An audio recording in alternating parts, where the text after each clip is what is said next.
आप सभी सुनने वालों का इस YouTube चैनल पर स्वागत है। आइए स्टूडेंट्स, आज हम लोग अगले लेसन को लेकर मेटल नॉन मेटल में एक अगले लेसन को लेकर के आज इस वीडियो में बात करेंगे। और वो अगला लेसन हमारा chemical properties of metals and non metals इस टॉपिक पर हैं।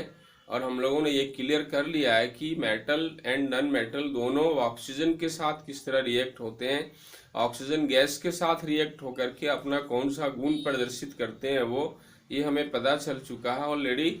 और इसके बाद अब नेक्स्ट टॉपिक पर हम लोग यहाँ पर कि metal and non metal water के साथ रिएक्ट करके अपना कौन सा गुण प्रदर्शित करते हैं। तो यहाँ सबसे पहले हम आपको क्लियर कर देना चाहते हैं कि नॉन मेटल्स जो हैं वाटर के साथ ऐसा कोई रिएक्शन नहीं करते जिससे उसका किसी गुण का पता चलता हो।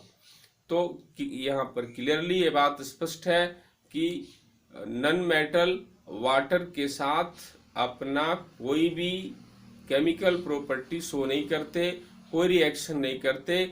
लेकिन मेटल्स के साथ ऐसी बात नहीं है। मेटालिक एलिमेंट जितने भी हैं, मेटल टाइप एलिमेंट जितने भी हैं, वो सब वाटर के साथ रिएक्ट होते हैं और रिएक्ट होकर के कुछ ना कुछ करते हैं, नया प्रोडक्ट बनाते हैं। और जो नया प्रोडक्ट बनाता है, ये बात हमें मेटल के केमिकल प्रॉपर्टी के तौर पर सिखाई जा रही है। ये हमें पता चल रहा है कि धातुएं ऐसा करती हैं, धातुओं में ऐसा गुण होता है, धातुओं का ये लक्षण है कि जल के साथ अभिक्रिया करके ये बनाती हैं, वो बनाती हैं, ऐसा करती हैं, वैसा करती हैं। ये सब कुछ धातु में, धातु के गुण में शामिल है। और हम लोग ऑलरेडी धातु का केमिकल प्रॉपर्टी, रासायनिक गुण पढ़ रहे हैं कि रासायनिक रूप से उसका क्या क्या नेचर है, रासायनिक रूप से उसका क्या क्या लक्षण है। तो जल के साथ जो बात जो भी है उन सब का, सभी धातुओं का, तो वो उसका एक केमिकल नेचर है। हम आपको यहाँ क्लियरली बताते हैं क्या करती हैं धातुएं, जल से अभिक्रिया करती हैं तो धातुओं का कौन सा गुण सामने आता है, क्लियरली बात कर रहे हैं। तो सुन लीजिए, धातुएं जल से अभिक्रिया करके हाइड्रोक्साइड बनाती हैं, डायरेक्ट हाइड्रोक्साइड बनाती हैं और हाइड्रोजन गैस भी प्रतिस्थापित करती हैं। अर्थात उस अभिक्रिया में हाइड्रोजन गैस भी मुक्त होती है। कोई भी धातु जल के साथ अभिक्रिया करती हैं तो हाइड्रोक्साइड बनाती हैं और हाइड्रोजन गैस भी प्राप्त होती हैं। यहाँ पर ये समझने का है कि अभिक्रिया तो धातुएं करती हैं जल के साथ, हाइड्रोक्साइड बनाती हैं, हाइड्रोजन गैस देती हैं, सब कुछ ठीक है। लेकिन इसके बावजूद भी रेट ऑफ रिएक्शन, अभिक्रिया की जो दर होती है कि कितना फास्ट रिएक्शन होगा, कितना स्लो रिएक्शन होगा, कितना मिनट लगेगा, कितने घंटे लगेंगे, कितने दिन लगेंगे, मतलब कितना समय लगेगा ऐसा होने में, धातुओं की अभिक्रिया जल के साथ होने में, फिर हमें हाइड्रोक्साइड मिलने में, हाइड्रोजन गैस के निकलने में, ये सब कुछ होने में रेट ऑफ रिएक्शन पर डिपेंड करता है कितनी जल्दी या कितनी धीमी अभिक्रिया होगी। और ये बात धातुओं की अपनी अभिक्रियाशीलता है। रिएक्टिविटी मेटल्स का आपको ये बताया जा चुका है कि सोडियम, पोटेशियम, लिथियम, ये सब हाईली रिएक्टिव मेटल हैं। ये सब जल के कांटेक्ट में आते ही मिनटों में अभिक्रिया कर लेती हैं, तुरंत हाइड्रोक्साइड बना देती है, तुरंत हाइड्रोजन गैस निकलने शुरू हो जाती हैं।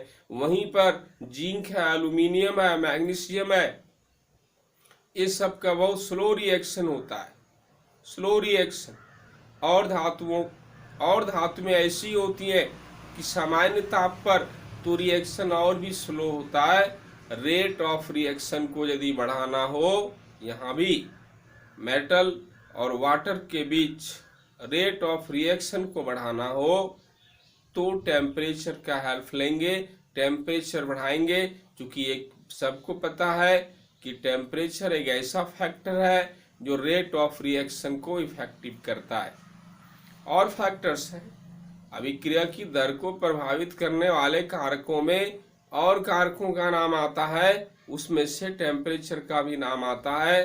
तो जब ताप को बढ़ाएंगे तो जो अभिक्रिया धीमी हो रही है वो रेट ऑफ रिएक्शन बढ़ जाएगा, फास्ट हो जाएगा। चलिए, रेट ऑफ रिएक्शन जो भी हो, हमें इस सिलेबस में उस पर फोकस नहीं करना है। इस सिलेबस में हमें ये फोकस करना है कि धातुएं जब जल से अभिक्रिया करती हैं तो क्या बनाती हैं, नया प्रोडक्ट क्या होता है, वहां धातुओं का कौन सा लक्षण सामने आता है, ये बात करनी है। और इसके लिए क्लियर बात है क्या, हाइड्रोक्साइड बनाती हैं और हाइड्रोजन गैस मुक्त करती हैं। आइए इसको हम यहाँ लिखते हैं, एग्जाम्पल लेते हैं। कोई भी मेटल है और वाटर के साथ रिएक्शन होता है तो इट्स हाइड्रोक्साइड सॉल्यूशन, यानी हाइड्रोक्साइड बनाती है प्लस हाइड्रोजन गैस। तो ये मेटल में हम जिंक लेंगे, वाटर लेंगे तो जिंक हाइड्रोक्साइड बनेगा प्लस हाइड्रोजन गैस। मेटल में सोडियम लेंगे, वाटर लेंगे तो सोडियम हाइड्रोक्साइड बनेगा प्लस हाइड्रोजन गैस। कैल्शियम लेंगे मेटल में, वाटर के साथ रिएक्शन तो कैल्शियम हाइड्रोक्साइड बनेगा एंड हाइड्रोजन गैस। इसी तरह से रिएक्शन होता है कि कोई भी मेटल है वाटर के साथ रिएक्ट होता है तो हाइड्रोक्साइड बनाता है और हाइड्रोजन गैस मुक्त करता है। ये बात का पता चल रहा है स्टूडेंट्स। लेकिन यहाँ ताजुब की बात ये भी आपको बिल्कुल गंभीरता पूर्वक दिमाग में रखनी है, क्योंकि अब जो बात कहने जा रहे हैं वो परीक्षा के लिए भी इम्पोर्टेंट है और वो बड़ी विचित्र बात भी है।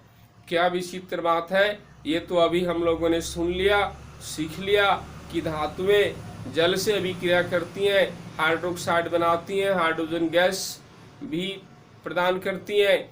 लेकिन दो धातुएं ऐसा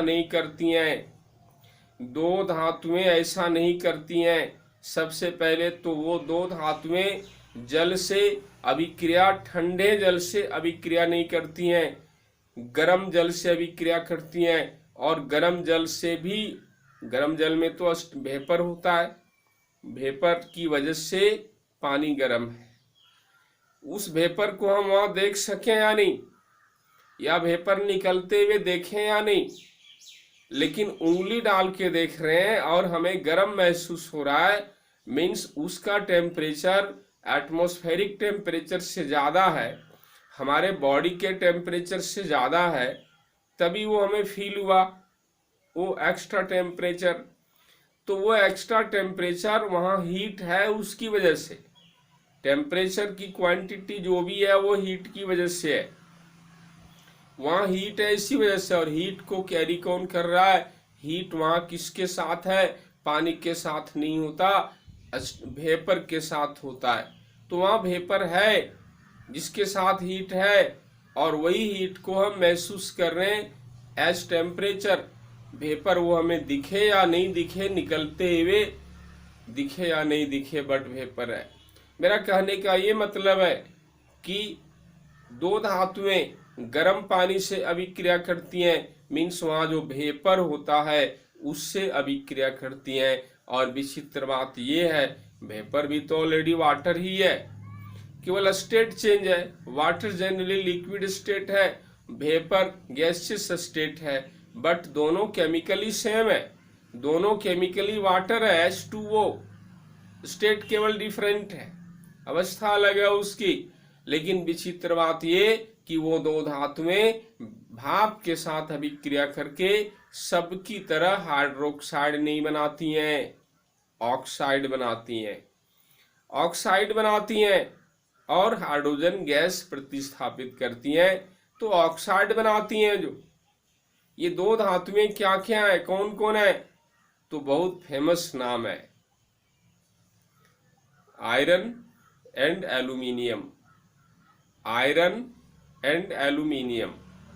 आयरन और एल्यूमिनियम ये दो धातुएं जल से मीन्स गर्म जल से मीन्स भाप से अभिक्रिया करती हैं और ऑक्साइड बनाती हैं। अपना ऑक्साइड आयरन है तो आयरन ऑक्साइड, एल्यूमिनियम